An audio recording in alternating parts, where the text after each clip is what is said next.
শিলা ভিতরে এইগুলো খাওয়া হয় অভ্যাস। এইগুলো কি প্যাকেট? হ্যাঁ, 100 টাকা। এইগুলো বেশি।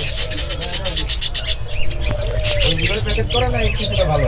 ওটা হচ্ছে এটা পরিষ্কার, ধারা 100 টাকা। বড় বড় কিছু খারাপ। শিলা ভিতরে টাকা 100 টাকা। আর এইগুলো সব খারাপ।